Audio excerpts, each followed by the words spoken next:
A hush had settled over the Blackwater rush that morning, as if the river itself remembered the screams and the green fire inferno that once danced upon its surface. Dawn light pooled in pale oranges behind drifting galleys and half-shrunken hulks, limning splintered masts in tenuous gold. The war was not finished. Wars never ended. Sir Kevin Lannister had once told Joffrey, they merely paused to let new grievances grow claws. But the battlefield here had cooled enough for scavengers to claim it. Carrion crows wheeled above the wreckage, scolding one another in harsh caws, while striped river rats gnawed the tarred ropes. Prince Snow, King Joffrey Baratheon, lay on the litter borne by 4 silent gold cloaks, trudging up a muddy bank. His eyes were half-lidded, mouth slack with fever, though each jolt of the litter dragged a moan from deep in his throat. The arrow had shattered as it punched through the kettle helm had insisted on wearing to impress the shouting soldiers lining the quay. Little more than a splintered fragment remained inside the bone at his temple, but the maester said that would stitch in time. The greater wound, hidden beneath hastily wrapped linen stiff with blood, was what nothing and no one could yet mend. His right hand crushed by an iron-bound shield when a manderly axeman's blow clove through. The stump was raw, hot as a brazier, and though Maester Balabar's draughts of dream wine kept him lolling, they could not cage the agony. Cersei walked beside the litter. Her gown of garnet silk was blotched at the hem with river mud, and her golden braids tangled in the breeze, but her spine held straighter than any spear haft. She gestured now and again for the litter-bearers to slow, then quicken, never content, as though pace alone might cheat death. Tyrion limped behind them, shoulders slumped, eyes dark-circled yet glittering with pragmatic concern. A gilded standard of the Staglion fluttered overhead, its cloth torn, threads dangling.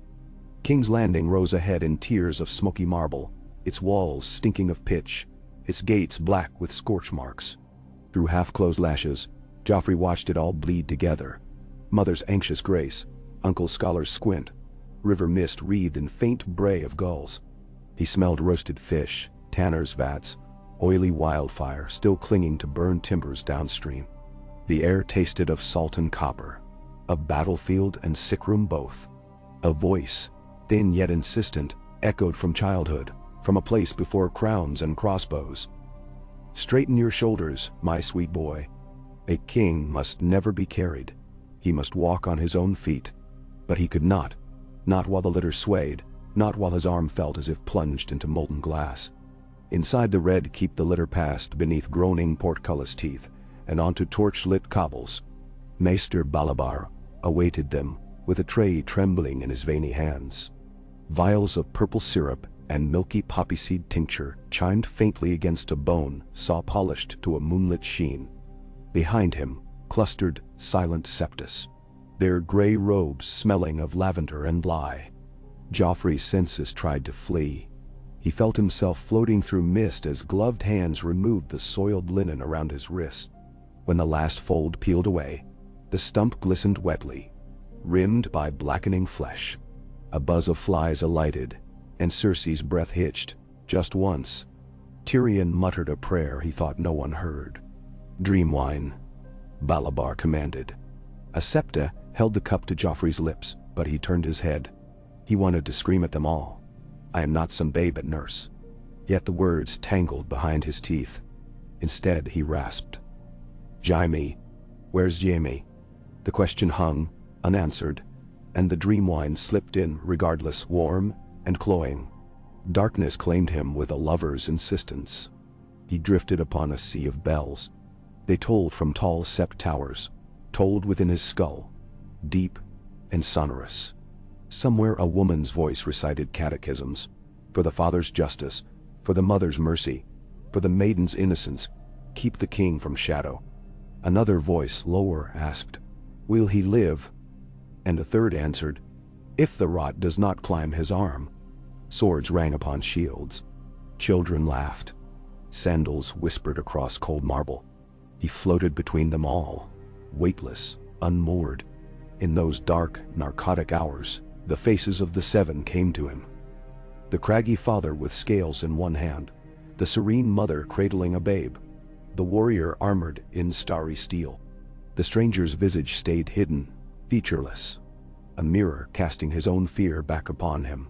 A flicker of torchlight became crown and halo by turns, until the line between gods and kings blurred like wet ink. When he woke, the chamber was dim, save for guttering candles. He lay upon velvet cushions. The air smelled of beeswax and myrrh. A thin cotton sheet covered his torso, light as moth wings. His right arm, or what remained, rested upon silken pillows, swaddled in fresh linen. Gone was the throbbing inferno. In its place a dull ache pulsed, like distant drums.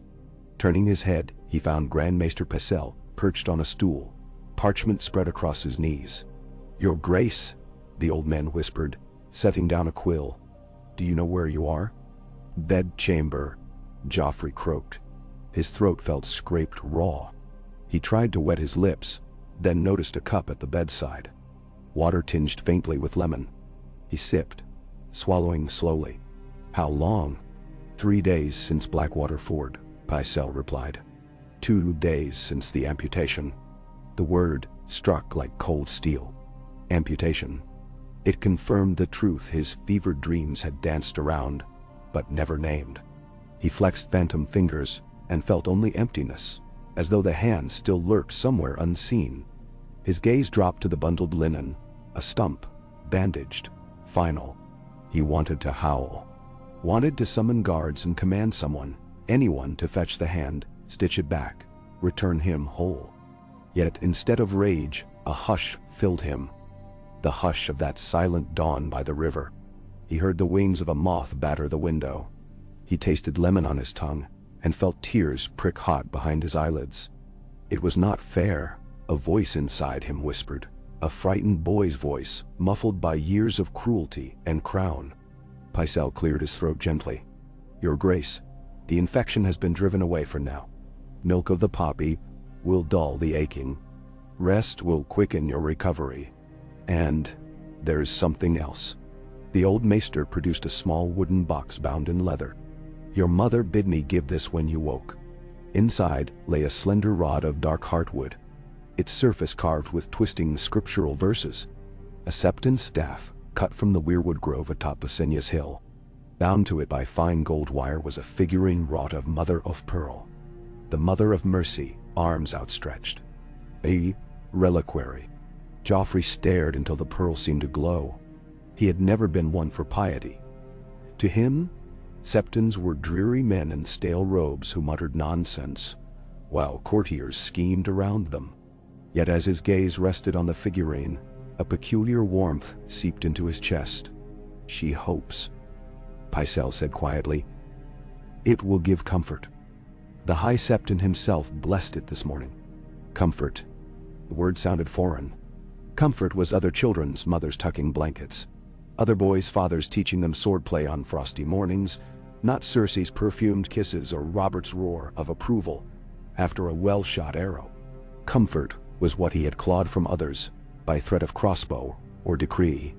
But this was a fragment of something gentler. He closed the box. "Leave me." Pious obeyed with a wobbling bow and shuffle. Candle flames danced in the eddy of his departure. Alone, Joffrey listened to his own heartbeat. He set the reliquary atop the side table, where moonlight brushed the mother's upturned palms. Then he lay back and watched shadows crawl across the ceiling, and for a long while thought of nothing except the rhythm of his breath and the ache in his arm. Recovery proceeded in tedious increments, measuring steps across the chamber, sipping thin broth flavored with marrow and garlic, sleeping hours on end until dreams tangled with waking. Yet each dawn he insisted the shutters be opened so he might watch sky and smoke swirl together above King's Landing. There, beyond the cracked towers, campfires of displaced smallfolk dotted the fields in flickering constellations. Sometimes he imagined he could smell their porridge simmering, their onions frying in fat, though the wind rarely blew such scents to the castle heights. Each dusk he asked to hear the bells of the great Sept of Baelor toll evening prayer, and a page would stand by the window counting the peals aloud. On the 6th day he requested parchment and quill. With his left hand, sluggish, clumsy, he penned a note to Sir Adam Marbrand at the city gates. ordering extra loaves distributed to refugees still streaming through. He sealed it with wax and his signet. The lion and stag, entwined. The next dawn he wrote another, this time to the master of stables, granting straw and oats for any man who had lost a horse in the battle.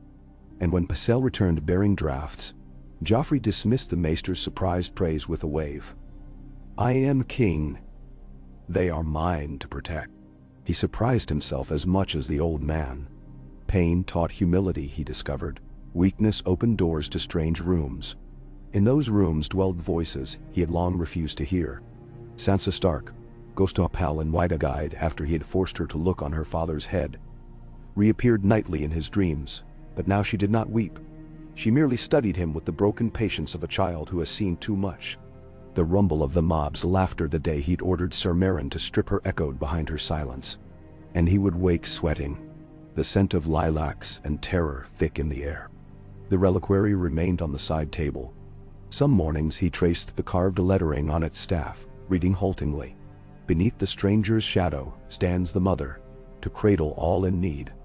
On the 10th day, he summoned the High Septon. The plump man arrived draped in cloth of gold, sweat beading along his brow. He bowed thrice before daring to meet the king's gaze.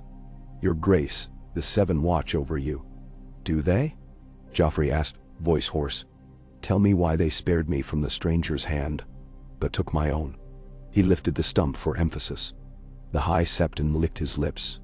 "The warrior tempers the proud, that their strength may serve more righteous ends." Joffrey studied him. "Or perhaps the father judged me wanting." The words felt like stones lifted from his chest. He gestured to a cushioned chair. "Sit. Speak plainly." "None." So the High Septon spoke, of trials by pain that forge gentler hearts, of kings reborn through suffering to shepherd their flocks. He quoted from the seven-pointed star until the chamber rang with scripture. And Joffrey listened, fingers curled atop his blanket, absorbing syllables the way parched earth drinks rain. When the priest finished, Joffrey said, "Teach me to pray." The man's eyes widened, but he nodded, and together they bent their heads. The first prayer snagged on Joffrey's tongue like fishhook on cloth. The second flowed easier. By the third he felt tears dampen his lashes. He did not wipe them away. Weeks turned, and with them rumors drifted through the Red Keep like autumn leaves. Some claimed the king had gone mad from pain. Others whispered the stranger had traded his cruelty for piety. Yet no rumor prepared the court for his return to the throne room. He came on a mild afternoon, breezes scented by citrus from the royal gardens. Gold cloaks opened the oak-banded doors, and courtiers ceased their preening mid-murmur. Joffrey stepped forward clad in simple wool, dyed the deep crimson of dusk, the golden crown resting light upon his flaxen hair. Over his shoulder hung a fur-lined cloak fastened with a ruby brooch. His missing hand he made no attempt to hide. The sleeve was pinned neatly, a blunt reminder of what had been paid. Cersei waited beside the throne, her smile brittle as winter reed. Tyrion lounged at the dais foot, one brow arched in appraisal. A dozen lords clustered nearby, adjusting swords, whispering calculations. In hallways beyond, pages perched ready to fly news throughout the castle. Joffrey crossed the floor alone. Each step struck like a drumbeat on polished stone. He mounted the dais, but paused before the Iron Throne. The twisted blades glimmered, each a relic of conquest. He imagined their owners' ghosts still clutched the hilts. A tremor ran through him, not of fear for once, but of awe. Then he turned to face the court. "My lords," he began. His voice carried, clear as glass. "On the Blackwater, I bled alongside men who would never kneel in this hall. Their names will not be sung, though their wives and sons shall remember. I lost more than blood there. I lost a part of myself that forged my pride. That loss has taught me what victory never could." Menin. Silence greeted him, thick as weirwood sap. Somewhere near the back, Lady Felice Stokeworth dabbed her eyes with lace. Lord Rosby leaned on his cane, mouth hanging just ajar. "I have commanded cruelty as though it were coin." Joffrey continued, words steady, "And cruelty has returned to me in kind. This city stinks of fear, and fear poisons loyalty. I will have no more of it." He swept the gathered faces, noting shock, suspicion, flickers of hope. "Henceforth, justice in King's Landing will bear the father's scales, not the butcher's cleaver. Bread shall outnumber whips. Mercy outshine terror." Cersei's painted smile flickered. Tyrion's eyes narrowed, mouth pursed, as though he tasted something both new and dangerous. "Send for the carpenters," Joffrey said, glancing at his pinned sleeve. "I would have a prosthesis wrought of oak and steel, a sign that even lost hands can serve." He drew breath. "And tomorrow we shall ride to the great Siap Date. I will kneel before the seven and ask their blessing, not upon my crown, but upon my resolve to rule as shepherd, not tyrant." "No." Murmurs swelled. A cupbearer tripped over his own feet, wine sloshing purple across the marble. Lord Helene, the pyromancer, blinked as if blinded by daylight. Somewhere in the rafters, a raven cawed, a harsh, grating note that fell like a challenge upon the throne room. Joffrey met the sound with a calmness newfound. For in the weeks of silence and shadow he had thought deeply on ravens. They fed on carrion, yet carried news of births as readily as deaths. So too might his reign yet feast upon hope, where once it devoured fear. He turned at last, and seated himself upon the iron throne's iron thorns. They bit even through the thick wool, and he welcomed the sting. It reminded him that rule without pain was illusion. He folded his left hand across the stump of his right, and looked to the horizon beyond the window arches, where sunlight burned like a promise. And for the first time since boyhood games within Maegor's holdfast, the king allowed himself a slow, unguarded smile. Outside in the bailey, small folk lingered beyond the gates, clutching children or baskets of leeks brought in hopes of trade. A grandmother in ragged shawl knelt upon cracked stone, whispering a prayer that her cough not steal her breath before winter's end. Her daughter, freckled and worn at 20, cradled a babe whose cheeks bore smudges of soot. They heard bells ring across the city, a sober peal, yet strong. Not for death, not for victory. A summons. The gates swung wide, and a crier stepped forth bearing a parchment rolled with purple ribbon. He cleared his throat, and his voice rose over the clatter of hooves, over vendor cries and gull shrieks. By decree of his grace, Joffrey of houses Baratheon and Lannister, first of his name, king of the Andals, and the Rhoynar and the First Men, lord of the Seven Kingdoms and protector of the realm. Henceforth, each family who lost home or kin in defense of this city shall receive grain from royal granaries and coin from the treasury of Master of Coin, Tyrion Lannister, to rebuild hearth and roof alike. So witnessed by the hand of the king, and sealed with the Staglian sigil. Lannister. The grandmother's lips parted in startled wonder. Coin? Grain? Promises, promises, she thought, yet in the next breath remembered how her son had laughed when the wildfire lit the night, and how silence followed. She pressed trembling fingers to her mouth. If there were lies here, at least they tasted sweeter than any since the usurper's wars. As the crier tied the parchment to the gate for all to read, she raised her gaze towards the Red Keep's towers.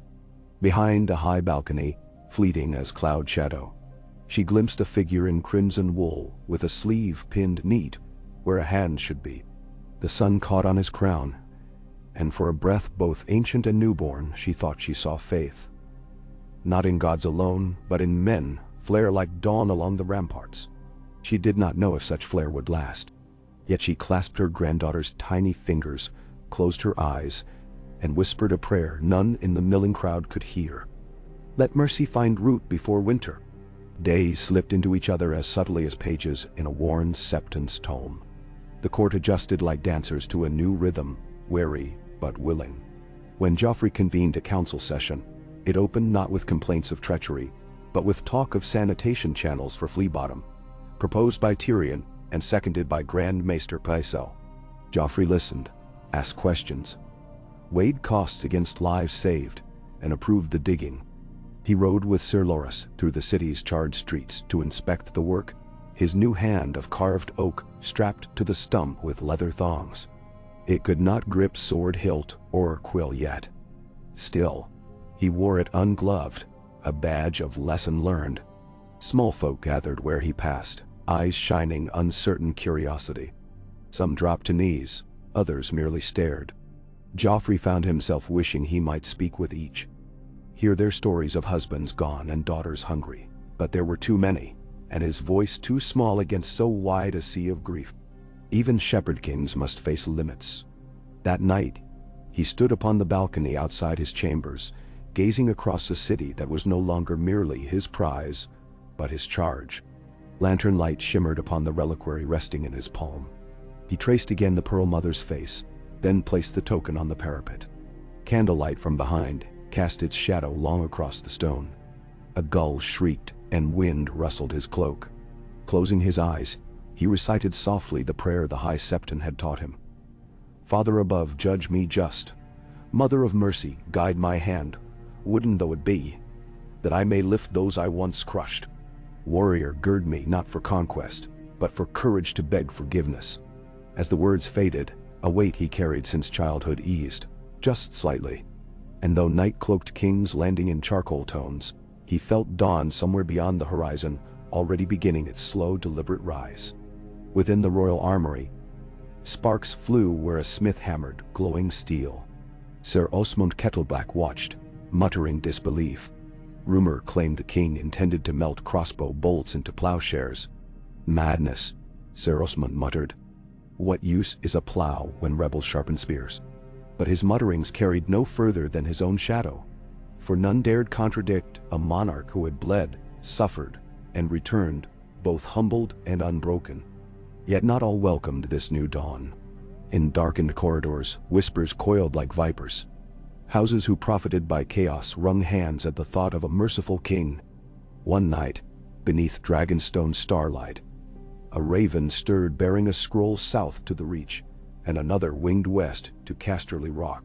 Seeds of dissent sought shallow soil. But dissent is sly.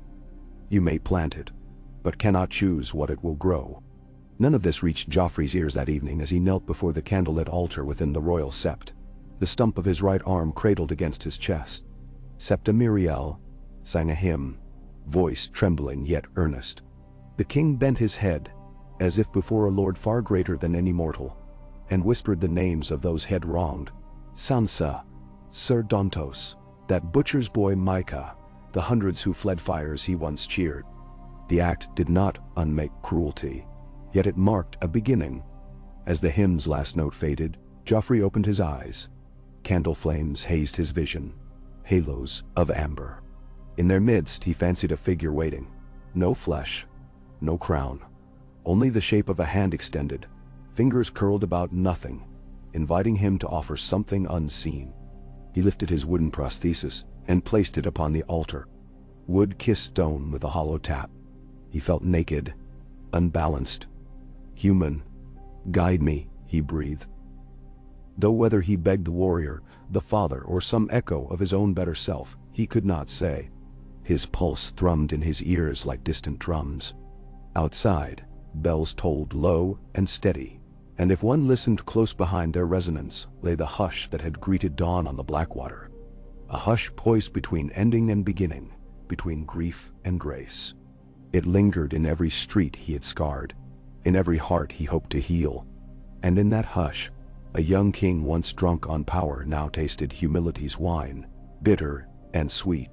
The chalice had been placed to his lips by pain, but it was his choice to drink, and he did, slowly, deliberately, as though savoring each drop of what it might mean to rule not by fear's lash, but by mercy's open hand. Thus did the night breathe, and thus did the story of the king with one hand, oak-carved and pearl-guided, set forth upon its quiet, uncertain path, where every dawn might find him remade, and every dusk measure what a single act of kindness could truly weigh against a crown of iron thorns. In the weeks following his vigil in the royal sept, Joffrey rose before dawn each morning and walked the palace corridors while torches still hissed against damp stone. Sleep came lighter now, tugged short by half-dreams of shattered shields and green flame. But he found solace in the hush before the city fully woke. Silent retainers bowed as he passed, unsure whether to offer sympathy or salute the transformation they scarcely understood. He greeted them with a nod and moved on, the carved oak hand tucked inside a doe-skin sling to rest the healing stump. One chill morning he reached the rampart over the king's gate, just as first light seeped across rooftops. The baker's ovens breathed cinnamon steam into aquamarine sky. Gulls banked low over rooftops, searching for crusts. Joffrey leaned on the stone battlement, left palm pressed flat, and breathed the mingled scents of yeast, wood smoke, and sea. For a moment he felt a boy of 7 again, watching summer sunrise from the same wall, while Jaime pointed out ships gliding up the Blackwater. But boyhood innocence had slipped his grasp long before the crown's weight bowed his neck. Boots scuffed behind him. Sir Loras Tyrell approached, helm tucked beneath his arm.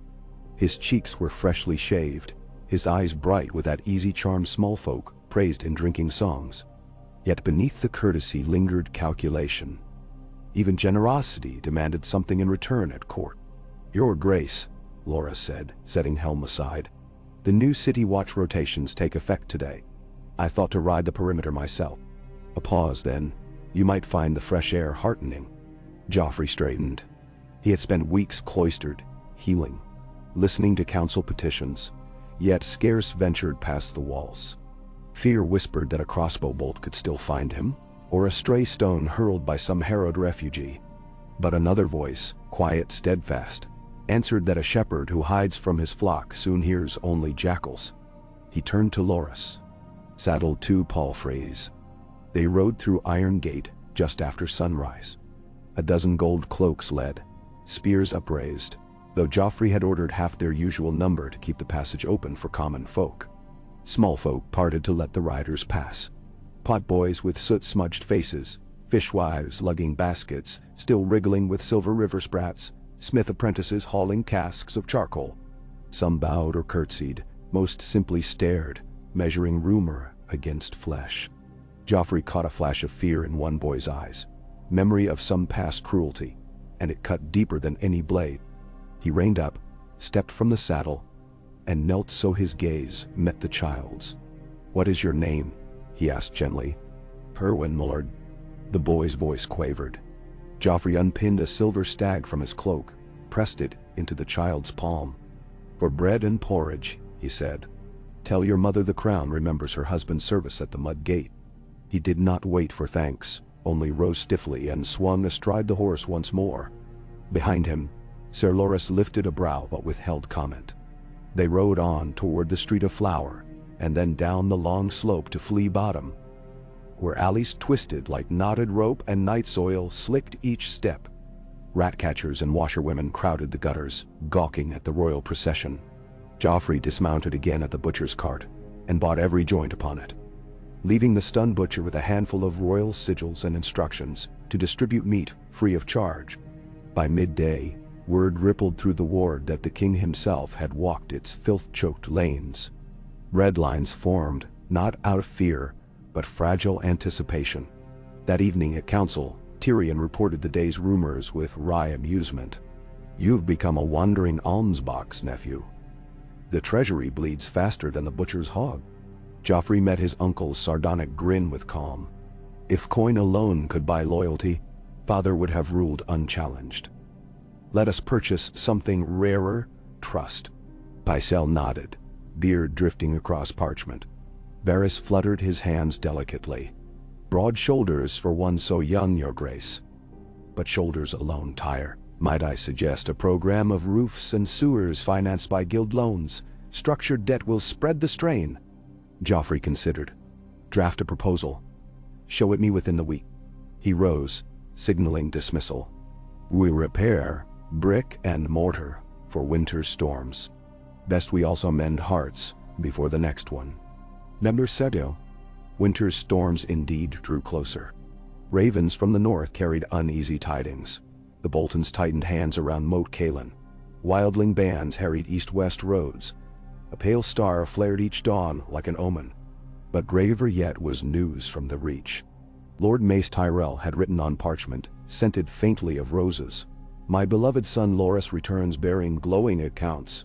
But whispers fill our gardens that the lion cub trades his claws for shepherd's staff." Such transformations seldom last. The realm requires a king of iron, not pewter.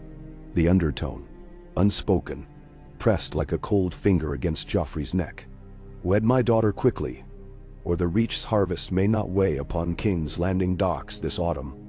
Joffrey folded the letter, stared at the red wax seal, a rose within a sunburst, and wondered if faith and kindness counted for aught against grain and spears. He summoned Sansa Stark, who now resided under guarded comfort in Maegor's Tower. She entered hesitantly, auburn hair plaited down her back, freckled hands clasped. Kneeled. He bade her rise. "I have wronged you," he said without preamble. "Nothing I grant can erase it. But if you wish, you may travel north with Sir Dantos when the road's clear. Or remain and claim your place as princess, though I will no longer coerce betrothal. The choice is yours." Her breath hitched, blue eyes watering. "My lord, my king, I scarcely know what to say." "Then, say nothing yet." He offered a rolled parchment, a writ of safe conduct bearing his seal. "Take counsel with your ladies. Return answer in 7 days." As she reached for the parchment, their fingers brushed. He saw her flinch, some scar of memory, and felt shame burn anew. She departed with tears shimmering, leaving the throne room echoing with possibility. Cersei confronted him that night in the solar, candles guttering. "You will wed Marguerite Tyrell," she hissed, voice brittle. "We need the Reach. Roses feed lions better than northern snows." Joffrey faced her. "I will not trade Sansa like chattel. You forfeited such luxuries the day you donned that crown. Compassion weakens kings." So said father while stumbling drunk into tourneys he never meant to win.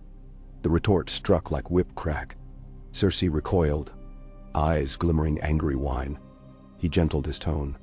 "Mother, the realm bleeds from endless demands. Let it see restraint for once. If Marguerite weds Tommen instead, the Reach remains tied to the crown, and I honor my word to Sansa. We gain grain and goodwill together." Her lips tightened. Politics without cruelty felt to her like wine watered thin. Yet she had felt Joffrey's fever burn, heard his dying cries. Beneath anger lay fear she might lose him again, should he flout necessity. But fear rarely yielded gracefully. "Tommen is a child. So was I when named king." He met her eyes, and compassion did not find me then. He kissed her brow. "Trust me, mother. I trust the Seven. You may trust your son." She lingered in doorframe long after he left, gripping the stone so hard her knuckles whitened. That winter's first snow dusted the city, the very night Sansa made her choice. She returned to the throne room cloaked in gray wolf fur, lined with dove-white silk. Kneeling, she spoke softly yet clearly. "I will go north when the snows lift, your grace, provided my family is safe and my passage escorted." Joffrey inclined his head. Relief mingled with regret. Perhaps she would never forgive, but at least he could cease compounding harm. He signed her escort order and provided a chest of coin for rebuilding Winterfell's burned farms. As she withdrew, Sir Balon Swan murmured to a fellow knight, "Strange days, when the wolf departs court with gold, not chains." Word of her departure reached Mace Tyrell quickly, proof, perhaps, that king and lioness bent to no Rose's thorn. Before spring's thaw he accepted Joffrey's proposal that Tommen wed Marguerite beneath the Maiden Vault's arches, thereby tying future harvests to the realm while freeing the king to pursue a path unfettered by political wedlock. At least for a time. Freedom bred enemies. In a dusk-hung corridor, Varys slipped beside Joffrey and whispered, "Danger rarely approaches by daylight, sweetling." Certain sellsword captains newly arrived ask pointed questions about the price of princely blood. "Might I tighten the list of audiences?" Joffrey exhaled. "If they want coin, bribe them elsewhere. If vengeance, ensure they meet the wall's chill." He hesitated, "Yet treat their families gently. Desperation grows in war's wake." Varys' painted nails tapped his cheek. "Merciful and pragmatic. Westeros barely knows what to make of you." He drifted away like a pale moth. A fortnight later, The plot Varys feared sprang teeth. At a feast welcoming Dornish envoys, a minstrel stepped onto the dais to sing of golden lions and gentle doves. Hidden in his lute's hollow body lay a thin-bladed stiletto coated with basilisk blood. But Sir Loras, standing watchful at Joffrey's elbow, recognized the tune as one House Blackwood favored. Yet the minstrel bore Riverlander's soft speech, not Dornish. He seized the man by the elbow seconds before the dagger could flash. Guards swarmed, chaos roiled. When the minstrel spat on the floor, froth flecked his lips. He had swallowed his own poison. Joffrey ordered no torture. Instead, on Varys' advice, he had the corpse displayed in the bustling fish market, not as a bloody warning, but attired in common garb, with a placard reading "Despair breeds folly. Bread and hope are better guards than blades." Beneath it stood casks of barley freely given. Some mocked the display, yet many more accepted the grain with murmured blessings. Meanwhile, at Casterly Rock, word of the king's mercy stirred Tywin Lannister into grim reflection. Ravens came and went bearing parchments sprinkled with volcanic ash from his hearth fire. "You squander gold on beggars," he wrote, "and the beggars will swarm until they swallow the throne." But Joffrey answered, "A lion may feed cubs today to hunt stronger tomorrow. Fear wins battles. Love wins realms." Tywin's reply never arrived. Instead, he returned in person, come spring, mailed in burnished steel, his greatsword Ice Fang glimmering. The day they met in court stands etched in chronicler's ink. Tywin strode between pillars, boots echoing. He halted before the dais, bowed just enough. "Your Grace, the Westerlands send strength, iron for forges, swords for hands that dare defend." "I thank you, Lord Tywin," Joffrey said. "Yet I ask not only swords. I ask for masons to rebuild orphanages burned in the riots. The realm girds itself by caring for what wars shatter." Messer Torty. Tywin's gaze flicked to the oak prosthesis. A heartbeat passed. Steel first, then stone. Without the former, the latter crumbles under foreign boots. Then we forge both. Joffrey's tone softened. "Stay. Help guide such forging. A grandson profits from a grandsire's wisdom." It was invitation and challenge entwined. The old lion weighed pride against posterity. Finally he inclined his head. "Very well. But know this. Should your mercy falter for an instant, wolves and stags alike will tear what you build. I know. Wolves taught me already." The king's voice bore neither swagger nor fear. Only simple acknowledgement. Spring unclenched winter's grip, and with thaw came roads fit for travel. Sansa Stark departed southeast of Maidenpool, escorted by Ser Dantos, and 200 men-at-arms wearing new badges, a hand of oak sewn on crimson. She left behind a court broadening like a river after rains. Joffrey appointed a council of faith representatives. Septa Miriel, Septon Mullen, and Brother Rain, tasked to advise on alms and judicial mercy. Varys pronounced it the first inclusion of clergy since Maegor's rule. Skeptics muttered that priests in politics heralded fanatic uprisings. Yet the council's early decrees, pardons for petty thieves, bread for orphan workshops, earned quiet gratitude among small folk. Not all clergy embraced moderation. The High Septon's rival, a lean ascetic called the Saffron Seer, preached in Cobbler Square that the king's wounds fulfilled prophecy. "A ruler maimed shall bleed for our sins, then redeem the Seven's chosen." Crowds chanted, zeal swelled. A night of fervor saw candles burning into dawn beneath splintered icons. Alarmed, Cersei urged arrest. Tyrion mocked him as yet another fakir selling false stars. But Joffrey rode instead to Cobbler Square and addressed the throng atop his chestnut palfrey. "I am no savior," he declared, voice echoing off slate roofs. "If the Seven claim my hand for your sake, they also left me breath to ask your help. Feed the hungry beside me. Comfort the fatherless with me. Guard the realm shoulder to shoulder." The Saffron Seer knelt in the mud, tears storming his cheeks. Many followed suit. In the hush, a single child placed a clay cup of water at the horse's hoof. A humble offering accepted with bowed head. When Joffrey rode back, The zealots scattered to soup kitchens rather than street corners. The seer later joined the king's faith council, though he kept scars of mortification hidden beneath robes. Through these months, Joffrey practiced sword work with his left hand under Sir Barristan Selmy, once dismissed but recalled to duty at Joffrey's petition.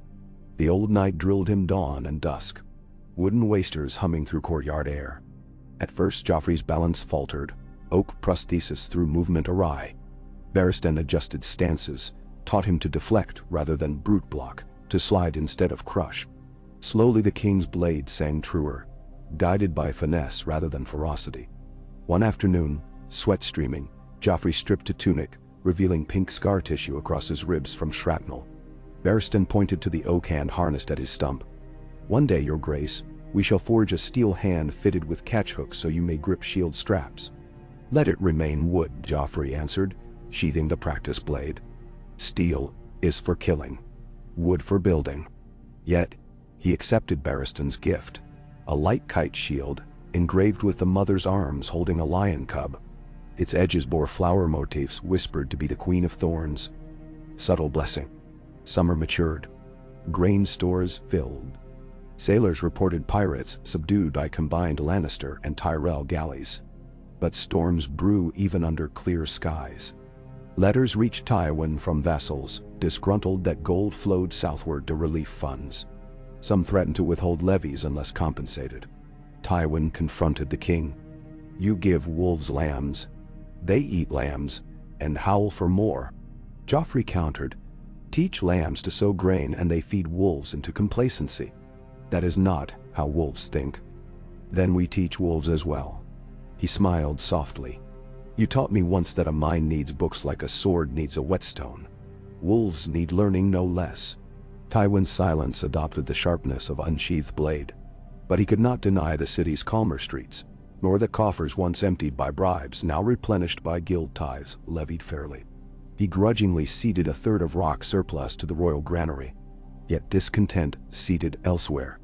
In Driftmark, Lord Valerion saw profits dwindle as pirates fled, but tariffs held. In the Stormlands, House Baratheon cousins bristled to watch a lion rule beneath stag banners, while they starved for tribute. A black-hooded envoy reached Dragonstone, where Queen Stannis once brooded flame and destiny. But here sat no queen, only charred halls and restless cell-sails nursing grudges. The envoy spoke of a boy king soft as milk, ripe for striking. Thus, on a sweltering evening as red-gold clouds pooled behind the distant horizon, news arrived that galleys bearing Black Hawk sails had seized the antler-shaped peninsula near Storm's End, overrunning fisher villages and erecting gallows. Their captain, Ulrich Stormhawk, claimed descent from Aerys Baratheon and styled himself Thunder Lord of the Narrow Sea. He swore to liberate the realm from the maimed lionlet and his septon puppeteers. Council convened long into night. Kevan urged immediate fleet assault.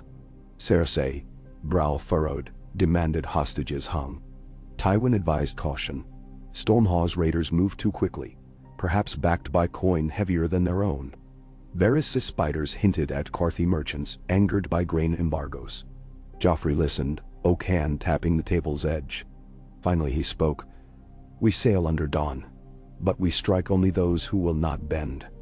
If Stormhawk yields, he shall stand before my throne to answer for blood spilled." Tyrion smirked. "Mercy again, nephew. Mercy, until mercy proves impossible." Dawn found the royal flagship Lion's Grace cutting through blue-gray swells. Joffrey stood on deck, sea spray peppering his cheeks. The carved hand rested upon rail, but the real ache thrummed deeper. Anticipatory dread of battle's return. He remembered green wildfire plumes. Screams. Yet he had steeled his heart not to conquest, but to protect households he had pledged to. Stormhawk's raiders tortured fishermen to lure the king. He would not leave subjects to such cruelty. Sails billowed. Dornish crimson, Lannister crimson, Tyrell green. Alliance stitched in canvas. Sir Loras commanded cavalry below deck, their destriers restive in slings ready to deploy. Barristan stood beside Joffrey, gray hair whipping. "Do not seek glory," the old knight warned. seek justice. As Dragonstone's black cliffs faded astern, gulls wheeled overhead, shrieking prophecy. By second nightfall, the fleet sighted firelight flickering along the storm-lashed coast, villages burning. Drums beat, casks of pitch rolled to catapults, archers strung sinew. Joffrey donned brigandine reinforced with scaled plates, shaped like rose petals, Margaery sending, overlaying lion cloak. Pious. His heart hammered like war drums as the prow carved foam. At dawn, sieg horns sounded. Lion's grace surged into estuary waters churned brown by rain. Stormhawk's galleys, narrow-hulled and swift, darted like sharks, loosing arrows. Yet the royal fleet formed iron crescent and advanced. Grappling hooks flew. Decks clanged. Amid clash of steel and scent of tar, Joffrey led a boarding party across a splintered gangplank. The wooden hand, bound by leather strap, caught a rope and swung him after Loras onto any deck. He fought with left blade, shield braced, parrying and sidestepping arrows. 2 raiders charged. He pivoted, letting their blades glance off oak and rose-edged steel before Barristan's longsword felled them. Thunder rolled overhead, waves tossing galleys like dice. But discipline carried the royal men. By midday, the Black Hawk flagship lay smoking, Stormhawk pinned beneath collapsed mast. Joffrey ordered the debris lifted. The pirate captain bloodied, sneered. "Strike me down, cub. You'll raise 10 more Stormhawks." Joffrey knelt beside him, rain streaming down locks. "Strike you and fear grows stronger. Live, and answer before the realm." He commanded Leechcraft to bind wounds, then shackled the man for trial. Some soldiers grumbled, longing for easy retribution. But as the fleet sailed home, they found villagers emerging from smoke-blown forest to kneel at roadsides, grateful tears carving ash-stained cheeks. They pressed gifts, charred figurines, shell bracelets, rough-spun blankets, into soldiers' hands, leaving many scratching heads at the oddity of peasants honoring conquerors. Loras remarked wryly, kindness arms deeper than chainmail. The trial of Ulrich Stormhawk drew packed galleries. Lords expected spectacle, small folk expected mercy. Tywin expected spine. Joffrey delivered all 3.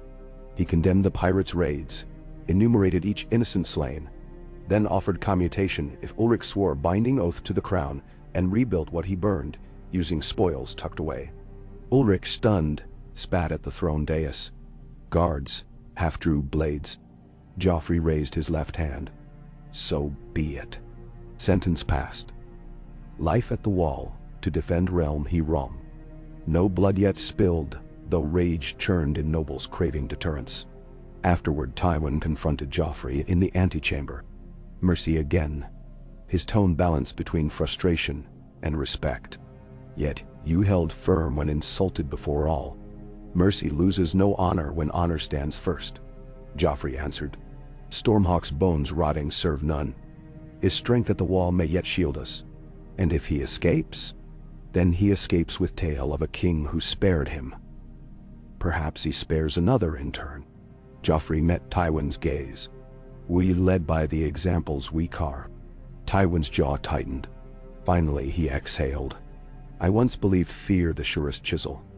Perhaps I was wrong. But carve wisely, boy. Even marble cracks under careless hammer. Years later, bards would argue whether those months marked a true dawn or only a candle flicker before fresh storms. Yet within that brief span, brick by brick, King's Landing grew something rarer than safety. Dignity. Sewers cleared plague-breeding filth. Flea-Bottom's orphan forge taught smithing to children who once begged. Bakeries sold bread priced by weight, not whim. Even whispers of heartfelt loyalty wafted across taverns previously thick with cynical laughter. On Midsummer's Eve, the great Septi bells tolled a new chime. 3 notes descending, signifying the charter of compassion enacted by Crown and Faith. It codified leper hospitals, debtor protection, trial limits on torture. In the sept's nave, banners of lion and stag hung beside the mother star, stitched with white thread, symbolizing his lost hand. When Joffrey signed the charter, a breath hushed the crowd, like wind inhaling before proclamation. Cersei, standing to his left, masked conflict behind regal smile. She had lost battles of will, yet she loved her son more fiercely for his fragility. Tyrion, to his right, lifted wine and murmured, "Two possible dreams." Varys applauded softly, webs spinning anew to defend this precarious bloom. And Tywin, arms folded, face carved from granite, grudgingly nodded once, as if to admit the foal he'd feared too frail had found unexpected gate. Joffrey looked across candlelit throng, across thousands of eyes reflecting flicker of hope. He recalled the day the arrow smashed his helm, the shield crushed bone, fever raged. Pain could forge or shatter. It had forged him into something both more and less than king. A man willing to place vulnerability before his people, oak before iron, prayer before threat. Whether the realm would follow remained unproved. But the hush inside him, the hush born on that dawn by the Blackwater, had become steady heartbeat, guiding steps. Outside, the river rolled on, carrying memory of wildfire embers beneath placid ripples. Ships bearing suns and roses, lions and cranes, sails of green faith and black river trade, drifted beneath the bridge lights. Above them, summer stars prickled the velvet sky, each a silent witness to the fragile vow a maimed young ruler had made. That mercy might indeed weigh equal to fear upon the scales of history, if only held steady by hands, wooden or flesh, willing to believe. And as dew gathered across the parapets of the Red Keep, the mother's figurine on Joffrey's bedside glimmered faint pearl, as though the night itself knelt in quiet benediction, awaiting the morning when compassion would again be tested, and again be chosen. Oikei. A warm rain fell on the city the day the Bakers' Guild presented their new ovens to the king. Steam curled from brick-lined chimneys, carrying the sharp scent of yeast and olive ash across the courtyard where Joffrey stood beneath a silk awning. Behind him, torches guttered in iron sconces, despite the hour's daylight. Summer storms made even noon feel like dusk. Maester Parman, newly arrived from Old Town in Passel's stead, read the guild charter aloud. Pages of clauses on price ceilings, grain allotments, apprentices' wages. While Joffrey's mind drifted back to a simpler crumb of memory. His first taste of sweet roll, stolen as a child from a kitchen tray. Then he'd gloated at the scullion's panic. Now, he found himself oddly embarrassed by that triumph. When the charter's final ribbon was sealed, the master baker, plump, flour-flecked, offered a loaf round as a shield, carved with the royal lion and stag entwined. Joffrey accepted with his left hand, raised it so rainwater spattered the crust and ran in rivulets down the browned ridges. Cheers rose from onlookers. Somewhere, a drummer began a steady, hopeful beat, as if to coax thunder into rhythm rather than rage. Joffrey tore the loaf, broke off a hunk, and passed it to a barefoot boy at the fore of the crowd. "Share it," he said, quiet but firm. The boy's eyes shone like wet slate. He darted away, clutching the bread as though it were a crown. Lightning slashed distant clouds. The court dispersed, cloaks flaring in gusts that smelled of the narrow sea. Joffrey lingered, half-drenched, feeling the rain soak the linen at his collar, the bandages beneath the oak prosthesis. He remembered Maester Balabar's words. Bone heals, spear chooses. The stump no longer seethed with agony. Only occasional phantom pricks, like reminders that the past could not be excised as easily as flesh. He flexed the carved fingers, their joints creaking faintly. The wood was darkened now by sweat, polish, and weather, a diary of days. Tommen found him then, leading Sir Pounce by a thin twine. The cat mewed at puddles. Tommen's cheeks flushed with the exertion of racing across wet flagstones. "Brother," he said, "Grandmother Tyrell has arrived. She waits in the solar with Mother. They're arguing about carnations." Joffrey chuckled. "Carnations? She means coronations," Tommen whispered, wide-eyed. "But Mother won't let her finish." He leaned closer. "Will she truly be my wife soon?" "That depends on how bravely you eat your greens," Joffrey teased, ruffling Tommen's hair with the wooden palm. The boy giggled, and the cat leapt onto a bench, tail lashing. Joffrey felt sudden swell of protectiveness toward them both. Innocent still salvageable, in a court of vipers. He knelt, ignoring rain seeping through his trousers, and met Tommen's gaze. A queen is a partner, not a prize. Treat her as you would wish to be treated. Tommen furrowed his brow. With roast chicken and stories at bedtime. If she likes them. Joffrey rose, taking the boy's hand. Come. Let us settle this flower argument before petals litter the floor. They walked through a colonnade where storm water drummed between pillars and banners, sagged heavy with moisture. As they turned the corner, Joffrey glimpsed a flash of gold. Loras Tyrell pacing beneath an archway, frowning at a parchment. He caught the knight's eye. Loras strode over, boots splashing. News from Highgarden, he said, voice pitched low. A band of cell sails landed at Shield Islands, claiming allegiance to the Golden Company. They raid hamlets and swear a lost Blackfire pretender rides among them. Blackfire, Joffrey repeated, tasting the word's bitter edge. A centuries-old claim, resurrected whenever ambition found dark soil. How many? 2,000 at most, Loras replied. But veterans, archers, elephants, cuirassiers from the disputed lands. They seize grain silos, ransom nobles. Highgarden can raise 10,000, Tommen piped. True, Loras granted. Yet my lord father frets they mean to draw our main host south, while another thrusts at King's Landing. Joffrey considered. Lightning flickered again, illuminating the knight's rain-sheened armor. Advise Lord Mace to hold his levies within reach, but send swift outriders to harry the cell sail supply. Meanwhile, I will dispatch Sir Adam Marbrand with 200 mounted scouts along the Rose Road. We watch, not leap. Loras exhaled, relief tempered by urgency. I'll ride at once. After he had gone, Joffrey and Tommen continued to the solar. Voices spilled through the door. Cersei's clipped reprimand, Olenna Tyrell's dry retort. They entered to find Lady Olenna perched like a hawk on a velvet cushion, pointy cane tapping floorboards. Beside her stood Margaery, serene in sea-green silks. Cersei paced near the hearth, arms crossed. Embroiderers hovered with samite swatches, uncertain whose wrath to fear most. Ah, the maimed miracle arrives, Lady Olenna said, cane sweeping a mock bow. Perhaps you can convince your mother that doves on the wedding banner beat roses for subtlety. Roses bruise. Joffrey raised a palm. Let us first hear whose wedding we discuss. Cersei's gaze snapped to him. Tommen's, of course. We plan the ceremony. Then Tommen should speak, Joffrey said, guiding his brother forward.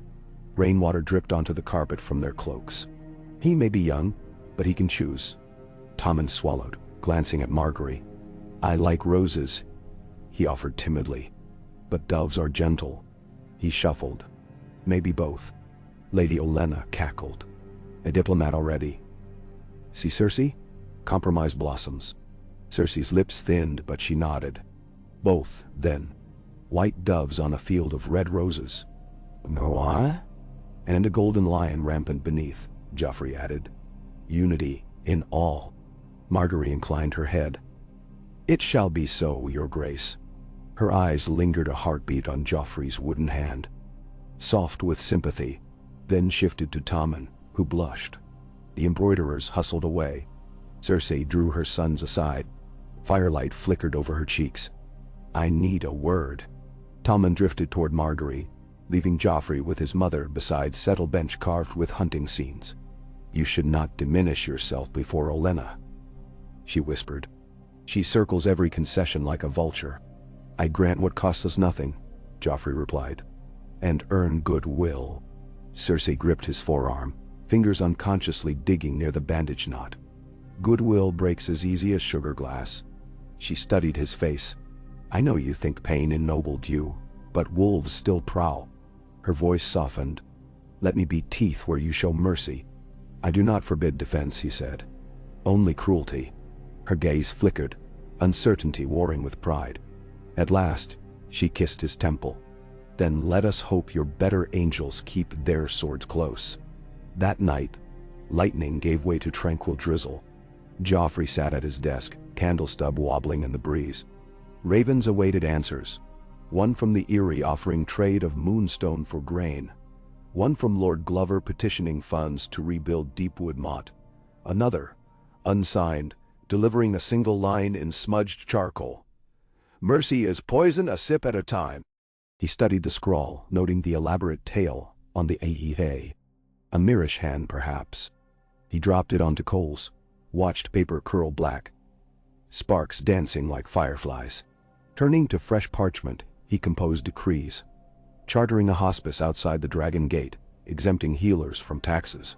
Granting royal favor to the Citadel to send novice healers north. Approving Sir Davos Seaworth's request to ferry timber from Rainwood for rebuild of Storm's End docks. Each wax seal felt weightier, each quill stroke a thread in the tapestry he hoped to weave across a torn realm. Past midnight, his candle guttered. He rose, stretched, and crossed to the window. Rain had ceased, clouds shredded to reveal a half-moon. From here, he saw the great sept, lanterns outlining its domes, and beyond, the humped shapes of street roofs. Somewhere down there, the boy Perwyn slept, perhaps with belly full. He pictured that crumb of kindness rippling outward. Bread shared, quarrel eased, violence stayed. The image heartened him until a rustle behind cut the reverie. Varys glided from shadow, robes whispering, "Apologies for late hour." A bird sang urgent tune. He produced a scroll stamped with a kraken. "Balon Greyjoy is dead." Dead? Joffrey turned, heartbeat quickening. "Fell from a rope bridge in a gale," Varys said. But whispers claim a faceless man severed the lines. His brother Euron returns to claim the Seastone chair, preaching storms and shadow. Joffrey recalled tales of Euron Crowseye, reaver, sorcerer, whose ship's silence bore masts strung with mute tongues. Will he strike the coast? Likely. None unite the isles like promise of raid. Varys fingered a candlewick, but his eye may wander east first. Volantis hires his fleet to harry Corthian pearls. Still, Joffrey said, bolster Lannisport garrisons and dispatch ravens to Old Town. The Arbor's fleet may hedge the Sunset Sea. Men. Varys bowed. One more whisper. The faith militant stirs rebirth. Sparrows march from countryside, singing your reform as prophecy. The High Septon fears zeal may outpace doctrine. Joffrey exhaled. I will address their pilgrimage at dawn prayers. Guide them to service, not violence. Wise if they heed your voice over their own. Varys melted back into darkness with sinuous grace, leaving a faint perfume of lilac and ink. Joffrey returned to the window. The sky bloomed with stars, bright even above Smoky City. He pressed the wooden palm to the sill, feeling the chill stone, and murmured a prayer. That storms without might mirror storms within, to be weathered, not fled. Morning sun rose crisp, as if dawn forgot last night's rain. On the fountain square outside the great sept, thousands gathered, small folk in patched cloaks, hedge knights in rust-specked mail, septons barefoot, chanting hymns. They carried splintered staffs bearing white star sigils, woven crowns of river reed, rough icons of the seven carved on driftwood. Voices rose and fell like tide. Joffrey rode through their midst unguarded, except for Barristan and two gold-cloaked sergeants. Whispers spread. The king with wooden hand walked among them. He dismounted before the sept steps, removed the lion-studded sword belt, and thrust it into Barristan's care.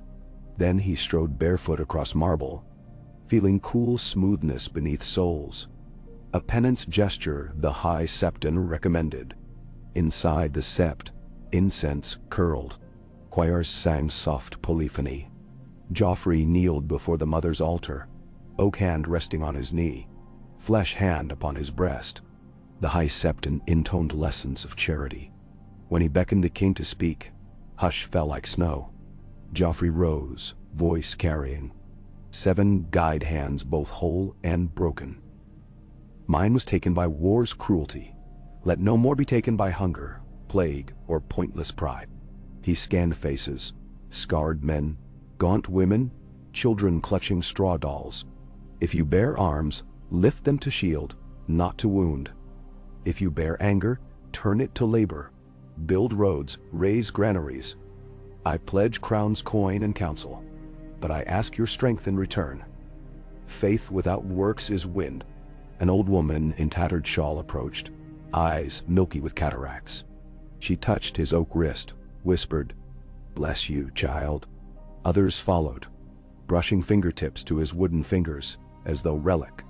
Joffrey felt humbled, unworthy of such reverence, yet understood. They touched not him but the idea that pain could bloom into mercy. Outside, sparrow bands lowered their staves.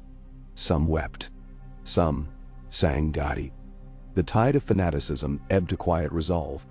Brother Bennis, a gaunt preacher, knelt and offered his cracked star amulet. Joffrey returned it, closing Bennis' fingers around the talisman. "Wear it to remind you mercy is armor too." Bennis bowed, tears carven in grime.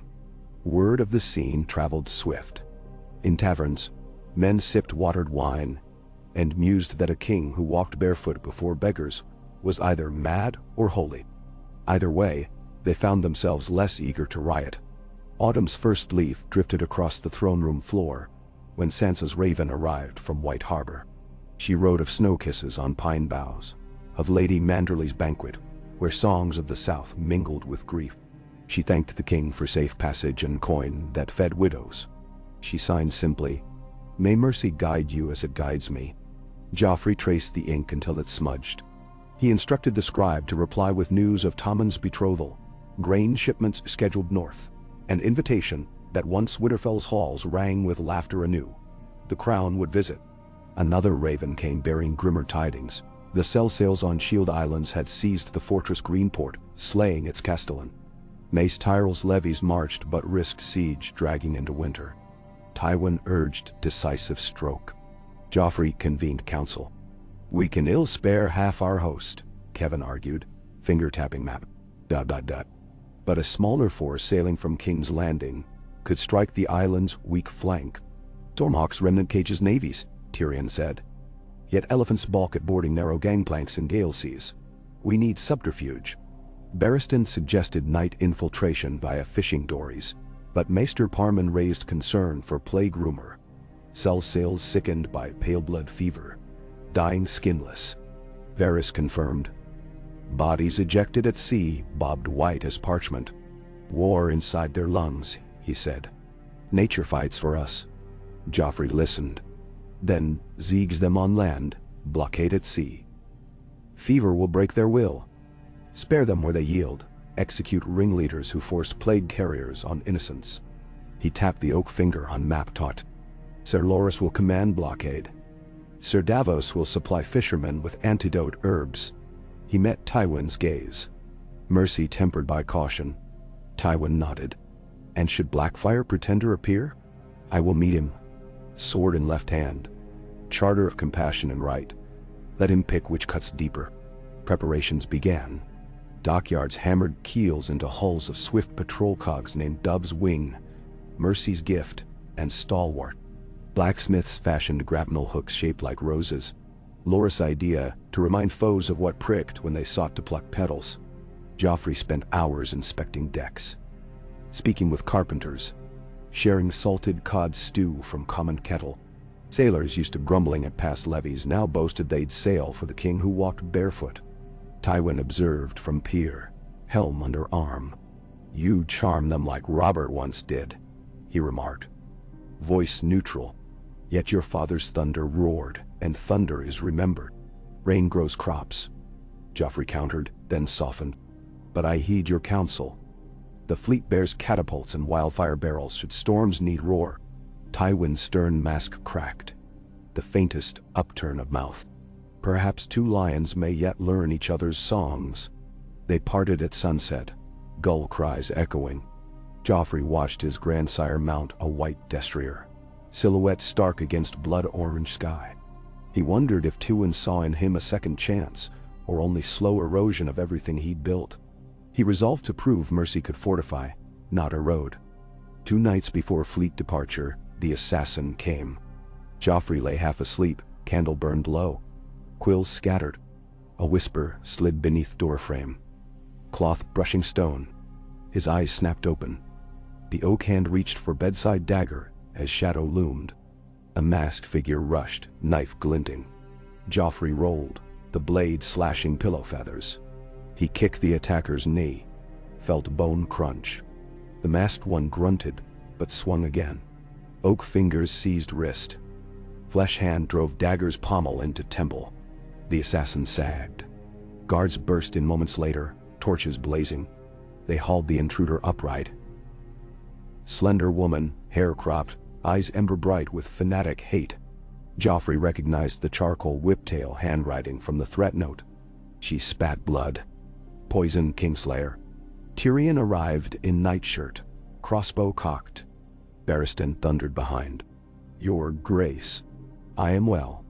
Joffrey wiped sweat, feathers drifting like snow. Chain her to dungeons. No torture. We learn more from tongues intact.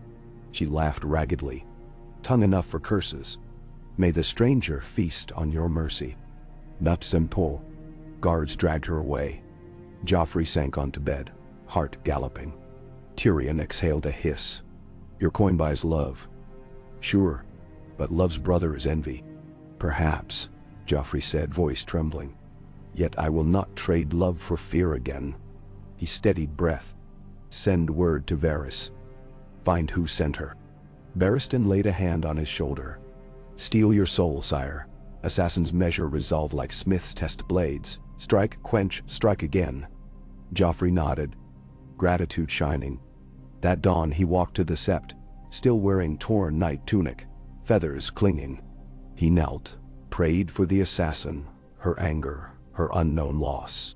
When he rose, peace settled upon him like sunrise warmth. He would set sail with sun.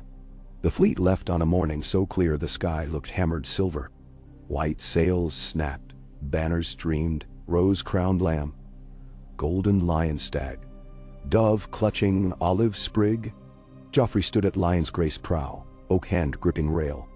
Loras to his left, Barristan to his right. Behind, casks of fever salva and tons of grain crowded decks. 4 days, they rode western currents.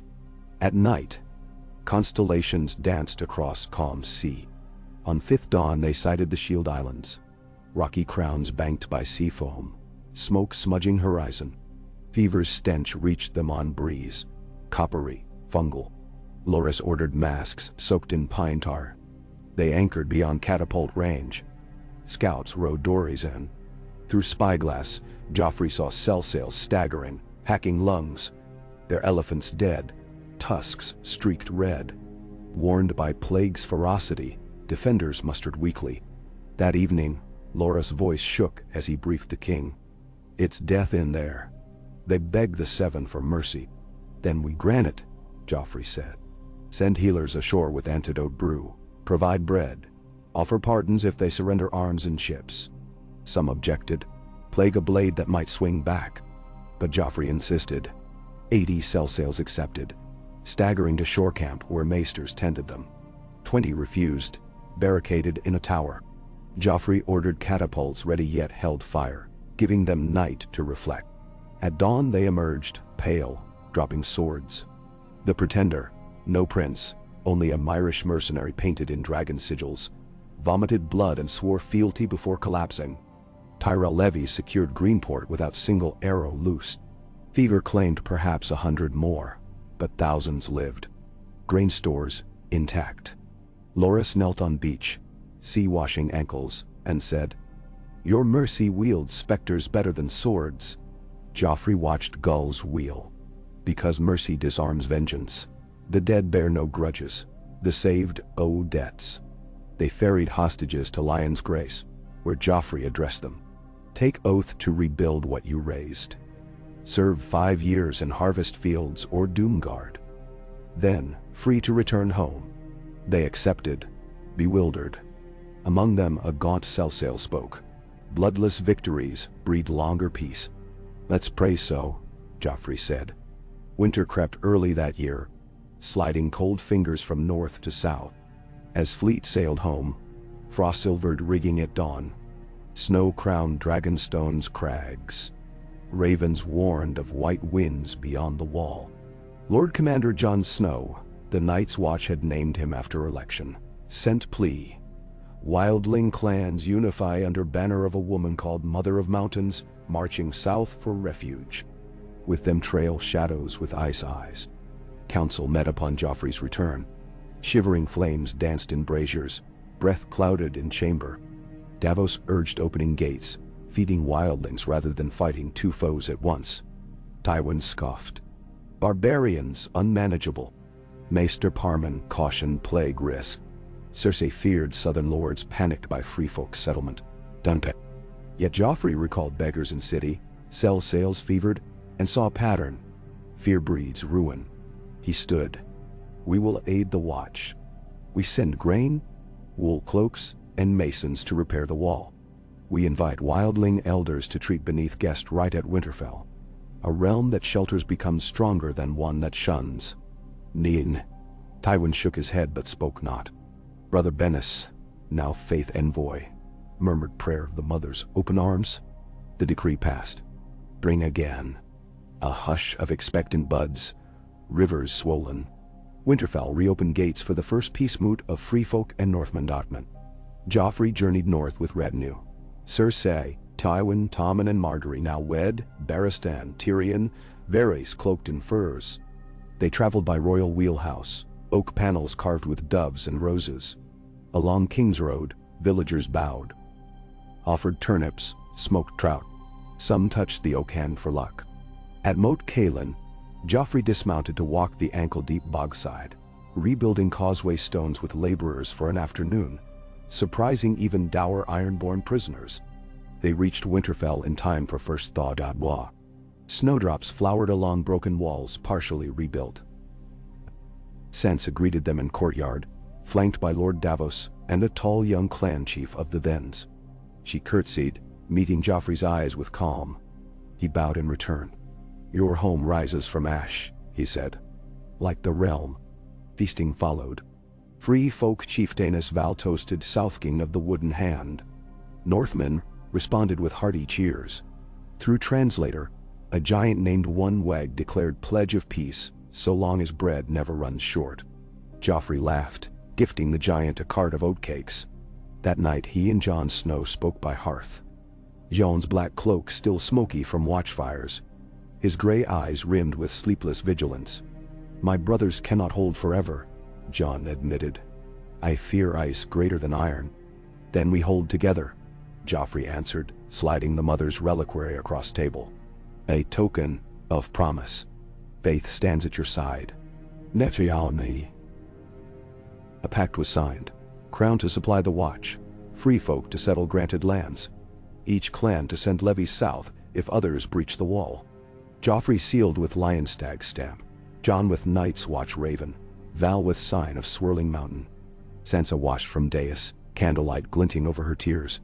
Later she approached Joffrey near Godswood Gate. Snow fell gentle, soft as redemption. You kept your word, she said. I strive to, he replied. My debt to you may never be paid. Perhaps it already is, she whispered, gazing at the wooden hand. Pain teaches more than words. She offered a folded cloth, inside a glove of supple elkide, sewn for the oak hand, embroidered with direwolf in white thread. To keep winter's bite from the wood. He slipped it on. The fit snug. Thank you. He bowed low. Not as king, but as man seeking forgiveness. On return journey south, ravens brought word. Euron Greyjoy had sacked Old Town's outer harbor, abducted the High Septon, and set fire to 3 granaries. Tywin's mouth hardened. So ends talk of mercy to Krakens. But Joffrey remained calm. Old Town's people survive. Fire may be quenched. We pursue Euron not with rage but resolve. Namesiri. He summoned archmaesters, offering funds to restore libraries torched. He ordered Arbor Fleet to shadow Euron and sabotage his resupply rather than chase pitched battle. Meanwhile he dispatched ravens to Volantis. Euron raids your pearls too, ally with crown to curb pirates' reach. The envoys returned months later bearing sealed pact. Volantine triremes would sweep Summer Sea in exchange for trade quarter on Dragonstone. Alliance forged by common enemy across seas. When Euron next struck, he found harbors emptied of plunder, Sailors forewarned. Volantini fire galleys boxed him near stepstones. One mast snapped, another run aground. Though he escaped to sea, his fleet tattered. Myth of invincibility cracked. Small folk sang ballads of crow's eye plucked by mercy's gaze. Years turned. Children born during bread riots grew into apprentices under guild charters. Flood channels carved under flea bottom diverted sewage, lowering plague. Royal scholarships sent cobblers' sons to citadel. Sparrows became brothers of the plow, traveling roads repairing bridges for alms. Not all perfect, crime still festered, lords still plotted. But coin once spent on silk pennants now funded orphan foundries forging nails for rebuilding watchtowers. Judges weighed cases beneath fathers' statues newly gilded. Fewer heads adorned spikes. Joffrey aged as seasons rolled. The lankiness of youth gave way to wiry strength. Faint lines traced eyes from squints at scrolls. His wooden hand, though polished smooth, bore scratches and dents, testament to battles, storms, stray dogs bite, when rescuing a baker's daughter from alley brutes. He never covered it with gauntlet. He let the wood remind him. One crisp autumn morning, he stood on the balcony overlooking the city he'd once terrorized. Bells rang for Tommen's firstborn, Princess Elena, born healthy. Cersei cradled the babe, tears softening years of iron pride. Tywin, hair silvered, held the child as though fragile peace itself. Tyrion toasted with arbor gold, quoting verses on redemption that made Cersei roll eyes, but smile nonetheless. Joffrey watched sunset gild domes and thought of the hush that still lived inside him, now expanded to citywide silence between dawn bells. A pause where people dared dream. Barristan joined him, beard white, eyes bright. "You've come far, my king." "Not alone," Joffrey said. "The Septi's stones, the baker's crust, the boy's safe passage, all bricks and bridge we build together." Barristan nodded, then chuckled. "When I first swore sword to your father, I never guessed I'd follow a king who quoted masons. Nor I that I'd become one." Joffrey leaned on balustrade. "Yet mortar's solace outlasts steel's triumph." Below, children chased kites shaped like lions and doves. Merchants stacked cider barrels for harvest fare. Somewhere a lone minstrel plucked gentle chords.